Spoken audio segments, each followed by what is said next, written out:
In this clip, we're gonna talk about what you should do when your agency hits a plateau. But before we do, if you're on YouTube, don't forget to hit the subscribe button and hit the little bell button too if you wanna hear my beautiful voice. Subscribe. And it doesn't matter what channel you're on, don't forget to subscribe or follow wherever you are coming from if you enjoy clips on growing your business and just personal growth too and things like that. All right, so let's talk about this. Here's what you should do in the very beginning. And I recommend reading this book. It's called What Got You Here Won't Get You There. In the past, what I've looked at is when my agency has hit a plateau, oftentimes it's because I don't know what I don't know. When I first took over the agency, and I took over my agency, Single Grain, first thing that happened was I joined a group called Entrepreneurs Organization. And in the group, you have seasoned entrepreneurs. They're all doing over 7 figures a year, and everyone does things differently. And at the time, I was the youngest person in the group. I think I was maybe 26 years old or so. Basically, I was downloading a lot of information from people because what was going on was my business was failing. I took it over when it was a failing business and I made it fail even more. I was basically in disaster mode, and yeah, I mean, I didn't just hit a plateau. I mean, I hit a plateau and I was going straight down. So I was jumping off a cliff, basically.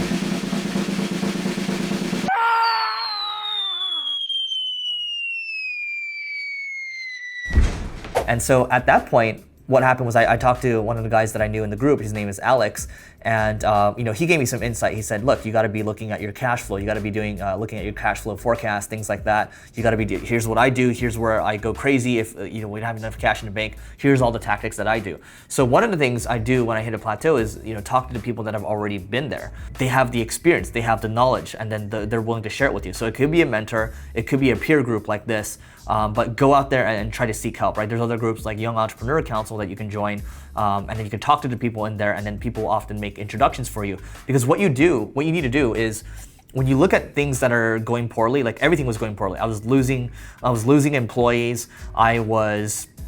My God, we had trouble generating leads, and I didn't really build any rapport with anyone. I shut the office down. I made like a million mistakes because I just didn't know any better. And what happened there was, once I got to talking to a few people, it's like, okay, you need to do it this way, you need to do it this way, you need to do it this way. And from there, I was slowly able to right the ship. So oftentimes in your company, what's going to happen is, let's say you hit a plateau. Let's say you are the director, or let's say you're like the producer, the video producer on the team, and you are in line to become the director of video, and that's what you've been promised, right? Now, what happens here is, if you are unable to, from a business perspective, you look at that person and you say, okay, how's this person doing in terms of hitting numbers? How's this person doing in terms of building, just in general, like being an asset to the team, right? And you have to look at things from a sports team perspective. When you look at a sports team like the NBA or the soccer teams or the NFL, what happens there is even the best players, they get cut. Even the players that have been with the team for the longest time, they get cut because they can't perform anymore. Or what happens is they end up being relegated into a reserve role, and then they end up hiring some fresh talent, or someone that's been there already, someone that's very experienced. So good example of this would be Anthony Davis, bringing Anthony Davis to the Lakers. They had to trade 3 of their really promising stars, or the young core, and then they traded, I think, 3 first-round picks. So basically in sports, they're giving up a lot to get this one player, and they're paying this one player a lot of money. And so what happens here is, when you look at a company is a high-performance sports team. It isn't supposed to be, and even though I try to make sure that people are very happy, you got to make sure that it's about the business first, and it's not about building a family, because you already have a family, you already have friends, right? You're not here to go to your day-to-day and to build another family. So what you got to do here is you got to focus on, okay, what is going to help us get to the next level? If we're constantly hitting a wall, who do we go to for help? Whether it's contract help, maybe it's temporary help like a consultant, or who do you go to for full-time help, right? Who can you bring in full-time to help nurture and mentor the people on your team? Now, here's the problem when you do that. In the NBA or in soccer teams, for example, if one star is there and they find another star comes in and kind of overtakes them, how do you think they're gonna feel?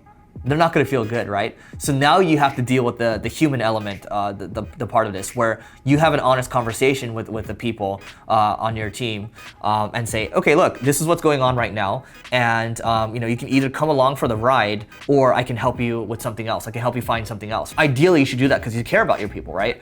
But at the same time, you got to care about your business. This is why doing a business is so risky, because you are taking a risk, and you have to deal with things like this. You have to deal with how do you appease the person that's been with you for a long time, and what do you do next, right? Who do you go find next? So these are two jobs in one, and you have to do it. You have to make sure you do a good job, and you have to make sure the new person fits too, and you have to make sure everything's crystal clear on what's going on. The third thing you can do is think about all the things that you're doing right now. Okay, so what we do is an exercise called start, stop, keep. Ideally, I like to focus on the stop because you're probably doing a lot of different things right now. What's actually not driving the most revenue for right now?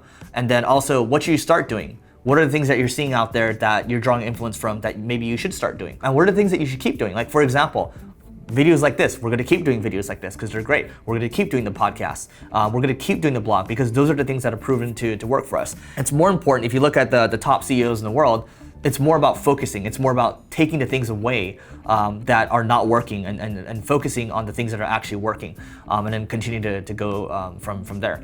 The other thing I'll add too is, maybe this is number 4, is if you think about how big businesses are run, they're oftentimes just trying to protect what they currently have. Now, if you're like most of us, we're going to be smaller businesses, right? So oftentimes there's going to be a lot of chaos. There's going to be a lot of different things going on. So you have to learn how to straddle the line between jumping around from maintaining, like you're in defense mode, versus being on the attack, making sure that you are trying new things, right? So that's kind of more on the chaos end. If you're too far on the defensive end, what's going to happen is the business is not going to grow that much anymore. But if you're too aggressive, trying to do too many things, you're going to drive your people nuts, right? So you got to focus on kind of straddling the middle, and then maybe sometimes when it's war, you focus on trying to maybe defend a little bit. And sometimes when it's in peacetime, maybe that's when you try the more aggressive things, right? So think about how you can dial things back from there. Number 5 is not just about trying, it's not just about your product at the end of the day. It is ultimately about your people. So a couple of tools that I use to manage kind of employee engagement, I use a tool called 15-5. That's the number 15 and then the word 5 spelled out. From there, we have these 360 reviews, right? You can see how people feel about each other. Their peers are reviewing each other, upward reviews, things like that. And I'm sure a lot of you have heard of 360 reviews. But also weekly, you can see the general pulse about how the company is feeling. You can see how people are tracking in terms of things they got done, people high-fiving each other, things like that, right? So employee engagement is super important for us, and then also focusing on the culture, because the only reason you're going to build a high-performance sports team that will stay here for a long time is you build a great culture, because people are going to talk about your culture, people are going to stay longer, okay, and you're going to be able to get the things that you need to get done. Ideally, what you want the people on your team to be aware of too is you want them to look out for themselves, right? So I actually learned this from the Netflix book called Powerful. Patty McCord, I think she was their head of HR, and what she said was she always encouraged people to kind of look out for themselves, right? And to make sure that everything they did was to perform for the company and make sure that they had the right people in the right seats, and they're constantly out there on the lookout, and people weren't satisfied with things, they would just go and talk to them and just be very upfront, be very direct. I think what happened when I hit a plateau was I tried to do everything on my own. I tried to save the company on my own. I tried to, all the marketing, all the sales, right? All the recruiting, all the big decisions, all that, it all fell on my plate because I felt like, I didn't do it all on my own because I was the head of the company. And no, you bring people in to help you because you want to grow the business. You want to go further in the business. You can't do that by yourself. So what I learned was I didn't learn to leverage the people I had around me that were willing to help, that they wanted to help and they wanted to get better. So you got to learn, if you're hitting a plateau, I'm talking more about people again, you gotta delegate, okay? When you hit a plateau, you gotta look over who's actually been there, who's actually got the experience, and then bring those people in. You gotta talk to people that have experience. You gotta kind of measure employee engagement too. And this is all the stuff that we often put on the back burner. We think about it's all about the product, it's all about the service.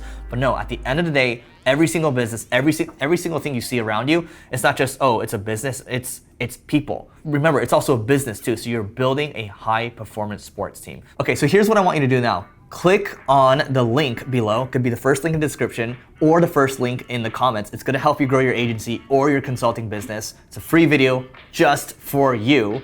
And let me know in the comments what you think below, if you think I'm right, if you think I'm wrong, if you think I missed something. Also, don't forget to check out the next video over there, okay? And don't forget to rate, review, and subscribe. And if you're on YouTube, hit the subscribe button below and hit the bell button too, so you get more videos like this. That's it for today, and we'll see you tomorrow.